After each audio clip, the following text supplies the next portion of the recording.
নতুন রিন পাউডার, নতুনের মতো উজ্জ্বল। মেরিন নতুন চাকরি পেয়েছে শুনলাম। আরে দূর এগুলি ফালতু চাকরি বাতিল করে দিছি। 5,000 টাকার চাকরি। আরে কিসের 5,000, 30,000 টাকা বেতন। প্রথম ইন্টারভিউয়ে চাকরি হয়ে গেল মেহরিনের, কিন্তু তার শাশুড়ি জানিয়ে দিল মাত্র 30,000 টাকা বেতনের চাকরি তার ছেলের বউকে সে করতে দিবে না।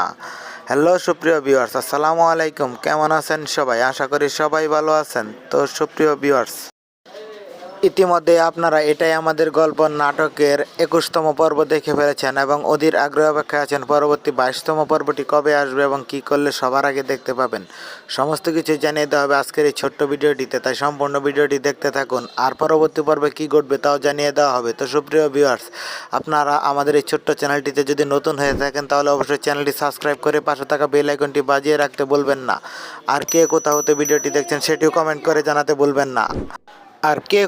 আমাদের এই ভিডিওটি দেখছেন সেটিও কমেন্ট করে জানাতে বলবেন না। আমাদের আগামী ভিডিওতে আপনাদের নামগুলো কমেন্ট সহ পড়ে শোনানো হবে।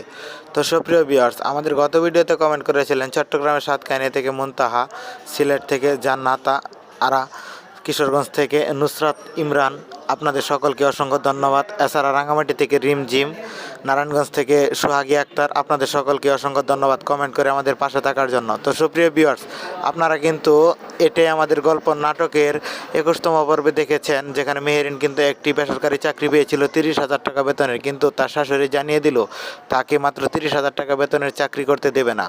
অন্যদিকে মেহেরিনের স্বামীর সে কিন্তু চাচ্ছে মেহেরিন চাকরিটি করুক। তো আপনাদের মতামত কি? আপনাদের মতামত কমেন্ট করুন। আপনাদের মতামতের ভিত্তিতে তাদের পরবর্তী পর্বগুলো নির্মাণ করা হবে। পরবর্তী 22তম পর্বটি আসতে চলেছে বৃহস্পতিবার দিন দুপুর 12টার সময় সিনেমা হল ইউটিউব চ্যানেলে। তো সবার আগে নাটকটি দেখতে চ্যানেলটি সাবস্ক্রাইব করে পাশে থাকা বেল আইকনটি বাজিয়ে রাখবেন। আর হ্যাঁ, নিয়মিত সকল নতুন নাটকের আপডেট পেতে আমাদের এই ছোট্ট চ্যানেলটি সাবস্ক্রাইব করে পাশে থাকা বেল আইকন বাজিয়ে রাখতে বলবেন না। তো আবারও দেখা হবে নতুন কোনো নাটকের নতুন কোনো আপডেট নিয়ে। সেই পর্যন্ত সকলেই ভালো থাকবেন, সুস্থ থাকবেন। আল্লাহ হাফেজ।